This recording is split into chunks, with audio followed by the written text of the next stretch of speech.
Welcome to Homemade. Hello welcome to homemade. ഞാൻ രമ്യ സുർജിത്ത്. ഇന്ന് നമുക്ക് മൈദ കൊണ്ടുള്ള ഒരു നല്ല ടേസ്റ്റി ആയിട്ടുള്ള ദോശ ഉണ്ടാക്കാം. അതിൻ്റെ കൂടെ നല്ല സ്പെഷ്യൽ ആയിട്ടുള്ള മുളക് ചമ്മന്തിയും. സാധാരണ നമ്മൾ മൈദ കലക്കി ദോശ ഇടുന്ന പോലെയല്ല, ഞാൻ ഈ പറഞ്ഞ മെത്തേഡിലൊന്ന് ഉണ്ടാക്കി നോക്കിക്കഴിഞ്ഞാൽ നിങ്ങൾക്ക് തീർച്ചയായിട്ടും ഇഷ്ടപ്പെടും. എന്തായാലും ഒന്ന് ട്രൈ ചെയ്ത് നോക്കുക. അപ്പോൾ ഇതെങ്ങനെ ഉണ്ടാക്കുന്നത് നമുക്ക് കണ്ടിട്ട് വരാം.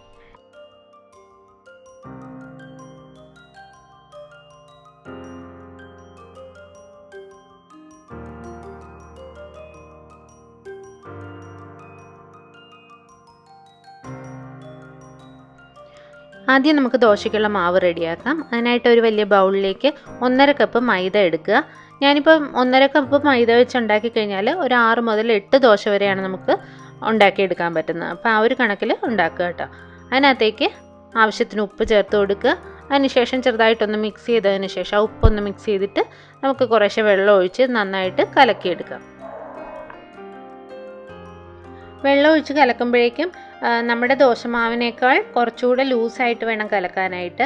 ഞാൻ വെള്ളത്തിൻ്റെ അളവ് കൃത്യമായിട്ട് പറയുന്നില്ല, കാരണം നമ്മൾ എടുക്കുന്ന മൈദയുടെ ബ്രാൻഡിനനുസരിച്ച് വെള്ളത്തിൻ്റെ അളവിലും വ്യത്യാസം വരും. അപ്പോൾ കൃത്യമായിട്ട് പറയാൻ പറ്റില്ല. ഇത് കണ്ടോ, ഇപ്പോൾ നന്നായിട്ട് ലൂസായിട്ടാണ് ഇരിക്കുന്നത്. നമ്മുടെ നീർദോശയുടെ അത്രയൊന്നും ലൂസാക്കരുത്, സാധാരണ ദോശമാവിനേക്കാൾ ലൂസായിരിക്കണം. ഇതിനകത്തേക്ക് നമ്മൾ സവോളയൊക്കെ വഴറ്റി ചേർക്കുമ്പോൾ അത് കുറച്ചുകൂടെ തിക്കാവും. ഇനി നമുക്കൊരു പാൻ ചൂടാക്കാൻ വയ്ക്കാം. അതിനകത്തേക്ക് 2-3 ടേബിൾ സ്പൂൺ എണ്ണ ഒഴിച്ചു കൊടുക്കുക. വെളിച്ചെണ്ണ ഒഴിക്കണം കേട്ടോ. എന്നിട്ട് എണ്ണ ചൂടായി കഴിയുമ്പോൾ അതിനകത്തേക്ക് 1 ടീസ്പൂൺ കടുക് ചേർത്ത് കൊടുക്കുക. കടുക് ഒന്ന് പൊട്ടി വരുമ്പോഴേക്ക് 1 ടീസ്പൂൺ ഉഴുന്നും കൂടെ ചേർത്ത് കൊടുക്കുന്നുണ്ട്. ഇനി ആ ഉഴുന്നൊന്ന് ഗോൾഡൻ ബ്രൗൺ കളറാകുന്നവരെ ഒന്ന് വഴറ്റി കൊടുക്കുക. ഇനി നമുക്കിതിനകത്തേക്ക് കുറച്ച് ഇഞ്ചി ചേർത്ത് കൊടുക്കാം. 1 ടേബിൾ സ്പൂൺ ഇഞ്ചി പൊടിയായിട്ട് അരിഞ്ഞത് ചേർത്ത് കൊടുക്കാം. ഇനി അതിനകത്തേക്ക് 1 ടേബിൾ സ്പൂൺ വെളുത്തുള്ളിയും പൊടിയായിട്ട് അരിഞ്ഞത് ചേർത്ത് കൊടുക്കാം. ചെറുതായിട്ട് അരിയണം കേട്ടോ, അതാ നല്ലത്. ഇനി നമുക്കിതിനകത്തേക്ക് 1-2 സവോള കനം കുറച്ച് അരിഞ്ഞത്, നീളത്തിലരിഞ്ഞത് ചേർത്ത് കൊടുക്കാം. സവോളയും നിങ്ങൾക്ക് ഇഞ്ചിയൊക്കെ അരിഞ്ഞ പോലെ പൊടിയായിട്ട് അരിഞ്ഞ് ചേർക്കുകയാണെങ്കിൽ കുറച്ചുകൂടെ നമുക്ക് പരത്താനൊക്കെ സുഖമായിരിക്കും. ഞാനിപ്പോൾ കനം കുറച്ച് അരിഞ്ഞിട്ടുണ്ട്. ചെറിയ 2 സവോളയാണ് എടുത്തേക്കുന്നത്, വലുതാണെങ്കിൽ 1 മതിയാവും. ഇനി അതിനകത്തേക്ക് ഒന്ന് വാടാൻ വേണ്ടി കുറച്ച് ഉപ്പും ചേർത്ത് കൊടുത്തിട്ടുണ്ട്, പെട്ടെന്ന് വാടി കിട്ടാനായിട്ട്. അതുപോലെ തന്നെ സവോളയിൽ ഉപ്പും പിടിച്ച് കിട്ടും. അതിനുശേഷം സവോള നന്നായി വാടി വന്നു കഴിയുമ്പോഴേക്കും അതിനകത്തേക്ക് 2 ടീസ്പൂണോളം വറ്റൽമുളക് പൊടിച്ചത്, ചതച്ച മുളക് നമ്മൾ വാങ്ങിക്കാൻ കിട്ടുമല്ലോ, അല്ലെങ്കിൽ ഉണക്കമുളക് എടുത്ത് പൊടിച്ചെടുത്താൽ മതി കേട്ടോ. അതും ചേർത്ത് കുറച്ച് വേപ്പില ചെറുതായിട്ട് അരിഞ്ഞതും കൂടെ ചേർത്ത് ഒന്നുകൂടെ വഴറ്റി കൊടുക്കാം. അപ്പോൾ ആ മുളകൊക്കെ ഒന്ന് ചൂടായി വരുന്നവരെ നമുക്ക് വഴറ്റി കൊടുക്കാം. തീ കുറച്ചിടണം കേട്ടോ. മുളക് ചേർത്ത് കഴിഞ്ഞ് ഒത്തിരി തീ കൂട്ടി വയ്ക്കരുത്, അത് മുളക് ചിലപ്പം കരിഞ്ഞു പോവും. അതിനുശേഷം മുളക് ഒന്ന് ചൂടായി വന്നിട്ടുണ്ട്. നന്നായിട്ട് നമ്മുടെ സവോള നന്നായി വാടി വരണം കേട്ടോ. നന്നായിട്ട് വാടി വന്നു കഴിഞ്ഞിട്ടുണ്ട്. ഇനി നമുക്കിത് ഓഫ് ചെയ്യാം. അതിനുശേഷം നമ്മൾ കലക്കി വെച്ചിരിക്കുന്ന മൈദയുടെ മാവിനകത്തേക്ക് ഇത് ചേർത്ത് കൊടുക്കാം.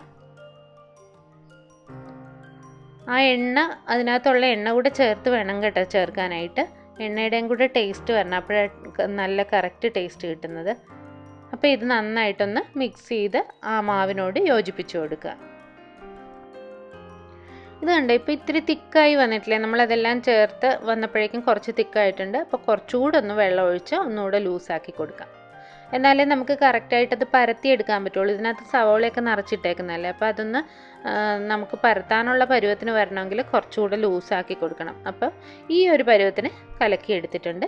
ഇനി നമുക്ക് കല്ല് ചൂടാകുമ്പോൾ ദോശ ചുട്ടെടുക്കാം.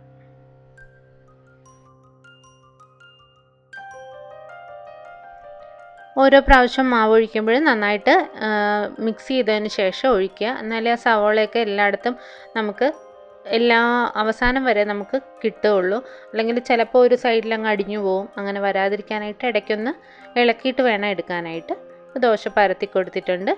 ചൂടായി വരുമ്പോഴേക്കും, ഒരു വശം വെന്ത് വരുമ്പോഴേക്കും നമുക്ക് കുറച്ച് നെയ്യ് അതിൻ്റെ മുകളിൽ തൂത്ത് കൊടുക്കാം.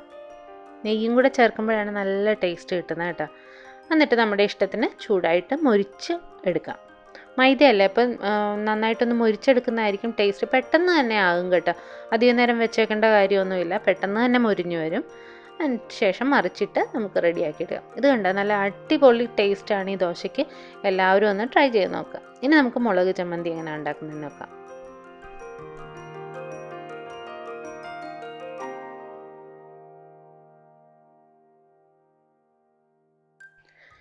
ഇനി നമുക്ക് നമ്മുടെ സ്പെഷ്യൽ മുളക് ഉണ്ടാക്കാനായിട്ട് ഒരു പാൻ ചൂടാക്കാൻ വെച്ച് അതിനകത്തേക്ക് 3 ടേബിൾ സ്പൂൺ വെളിച്ചെണ്ണ ഒഴിച്ചു കൊടുത്തിട്ടുണ്ട്.